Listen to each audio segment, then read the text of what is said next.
Hey folks, well today we're making the most delicious Sindhi biryani. Sindh province is in Pakistan. Biryani is typically Pakistani, and this is going to be an absolute delight. So what have we got here? We've got ginger paste and garlic paste. You can buy those in bottles from any good Indian or Pakistani shop.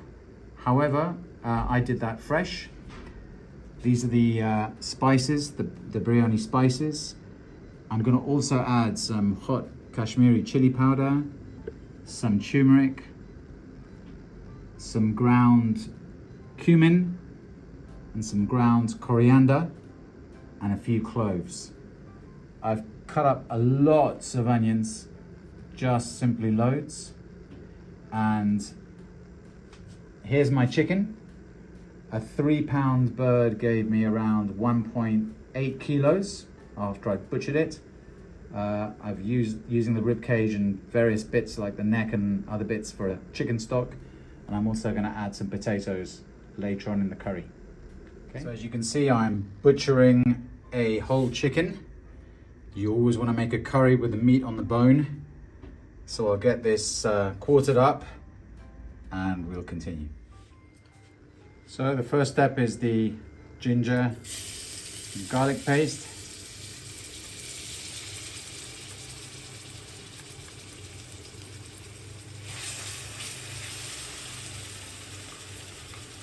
Get as much as we can of that in.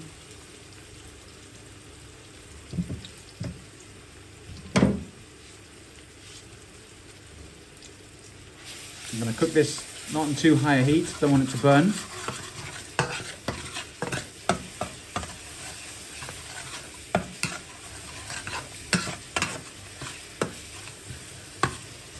Lovely fragrance.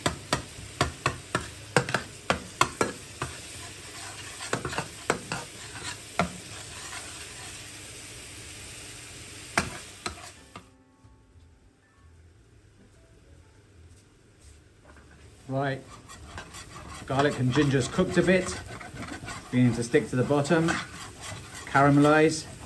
Perfect time to add the onions. I've cooked a lot, cut a lot of onions because that gives an excellent base for the curry, loads of flavor. So I'm going to put those in there.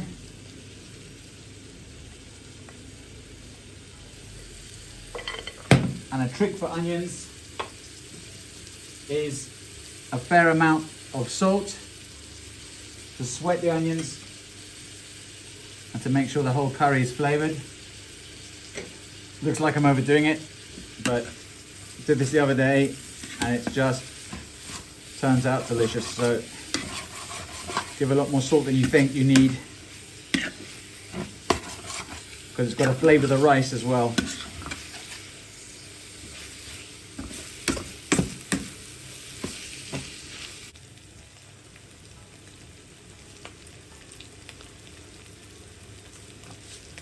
At a certain point, onions start to cook very quickly and can burn. So you've got to be moving the spatula all the time.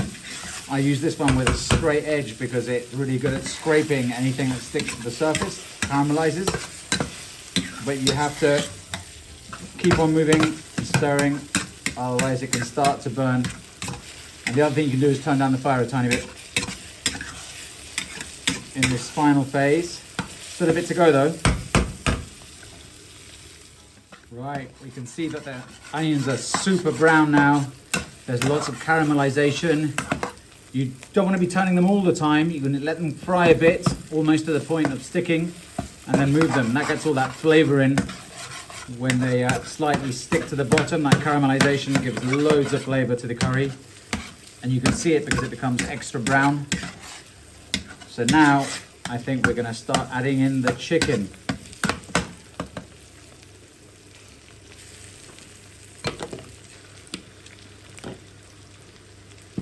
Oops. Okay. Keep on adding it in. I'm going to turn up the heat a bit because the temperature in the pan is going to go down with all this new material. Oh, look at that. Oh, it's just getting coated.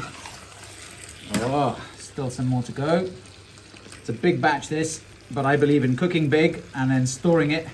And biryani, believe me, it's not only better the next day, it's better several days later, and then if you freeze it, it just still keeps on getting better all the time.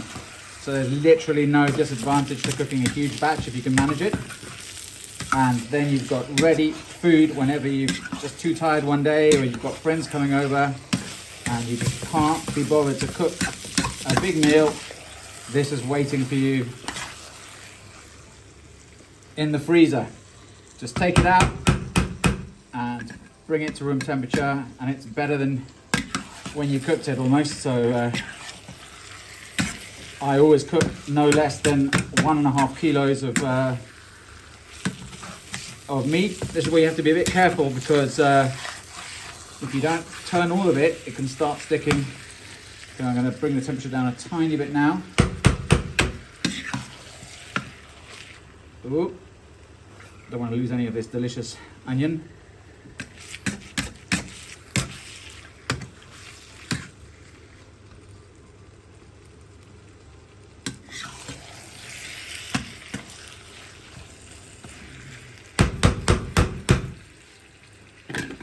Right, time for some more salt.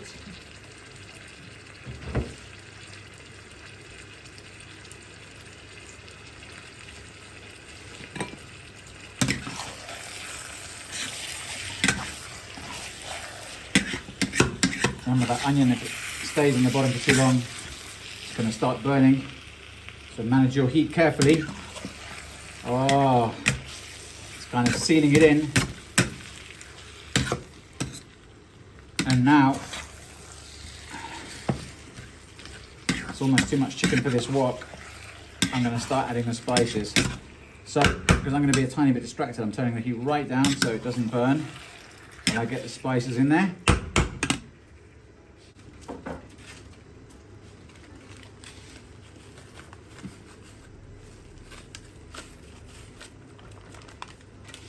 That's one packet. And here's the other packet for about 1 kilo. Right.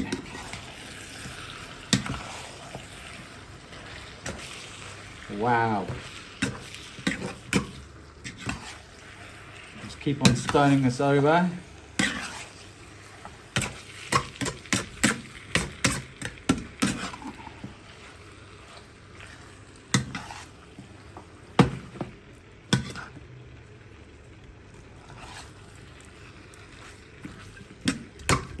Oh, that just smells heavenly. Sorry to make your mouth water, but that's kind of the purpose of cooking, isn't it? So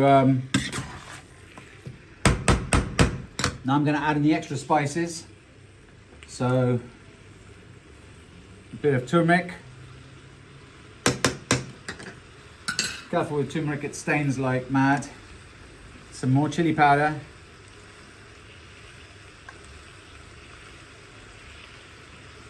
It's going to be an extra powerful curry.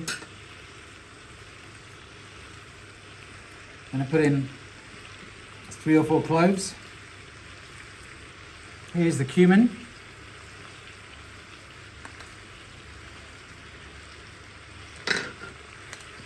And the coriander, or as the Indians say, dhania. Right, that will do me nicely. Get that out of the way.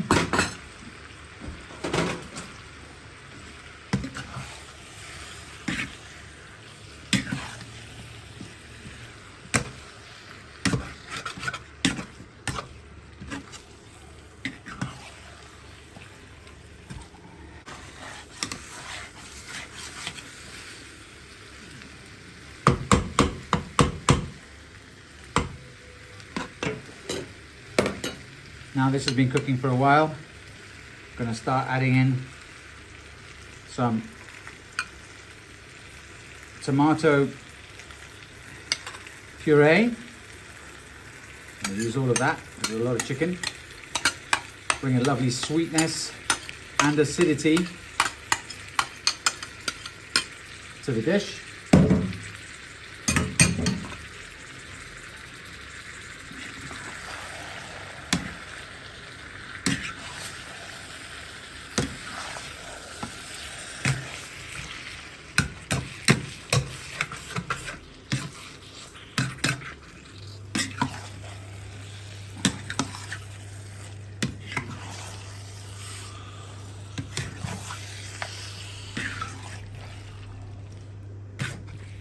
Oh, and hear how it's gone quiet. Put this right down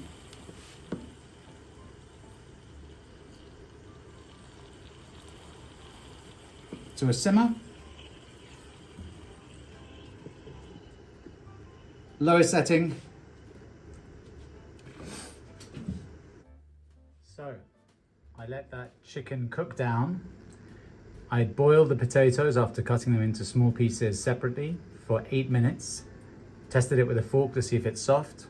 I moved the chicken to this big pot because we're going to cook the rice on top, remember? And I've combined those boiled potatoes and it's just simmering away. Just ready for the rice to go on top. Very juicy. Yummy, yummy.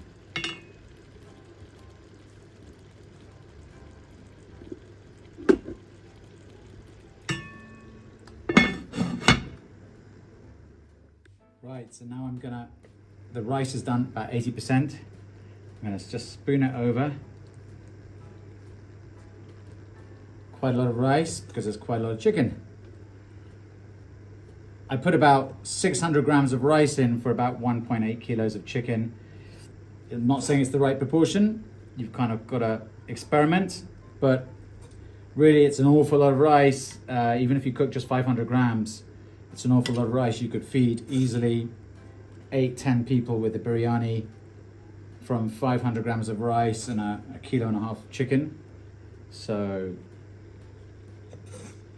don't be fooled, the rice expands a lot. Don't cook too much. Try and get the proportions right because otherwise people will say there's not enough chicken in my biryani.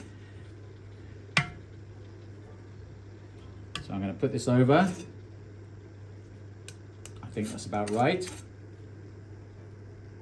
Try and make sure the chicken's flat before you spoon the rice over. Right, now a couple of finishing touches. Just while it cooks, and then we're going to add some more things later. I've put some curry leaves, but meaty leaves are the best. Curry leaves come out with bring out their fragrance when they've been cooked at high temperature, so I fried them a bit in oil. You don't want to put them on raw. You'll get a horrible flavor. I'll put on some coriander leaves and mint leaves at the end. And now I'm going to put on some coloring. Now, you'll only get this stuff in the Indian shop, but I've got some red food coloring mixed with some water, just a few drops. And I've managed to find some biryani essence and some saffron essence, which gives a wonderful aroma and this distinctive biryani coloring to the rice, which is this red coloring. That always makes it much more authentic, and these essences have an incredible flavor to them. So I recommend, if you can find them, to try and use them. See how pretty that is? Now I'm gonna just leave this on and let this simmer until the rice is done, when it starts getting really fluffy. Well, you can see that's cooking away. The rice is nearly done. Just a few minutes longer. There's some mint leaves on there as well, fresh coriander leaves, and at the end I'm going to put on some fried dried onions that you can buy in packets. So this is the final step. The rice is done, and I'm just covering the top of this biryani with the most delicious topping, which is dried, crispy, fried onions that gives it an amazing touch. Sweetness of the onions complements the saltiness of the curry and the strength of those spices and those delicious leaves. And this is just ready to go. Wow. I'm now going to turn it over and get it all mixed up. Oh, you can see that beautifully colored rice. Oh.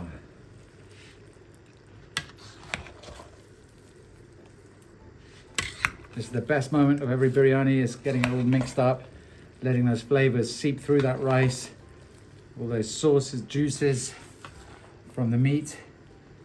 It's just gonna blend together to give it that really distinctive biryani flavor. It's a unique dish, Pakistani dish. But if you want to eat a really good biryani, you can also go to Southall near Heathrow Airport, the Indian Pakistani community, or I'm sure even in Tooting, which I went to the other day. Amazed at the quality of the food there. Ah, just look at that. Don't tell me that is not an absolute treat. Right folks, that's about it. Tune in for another delicious dish on our channel, Faith and Food. See you soon. Right, well, let's do a final zoom in on this biryani. You can see all those delicious colors, and you can almost taste it. It's the potato, the chicken, the leaves, mint leaves, the coriander leaves, the saffron. Oh my gosh. When you come to Madrid, I'll prepare this for you. Cheers, folks. Take care.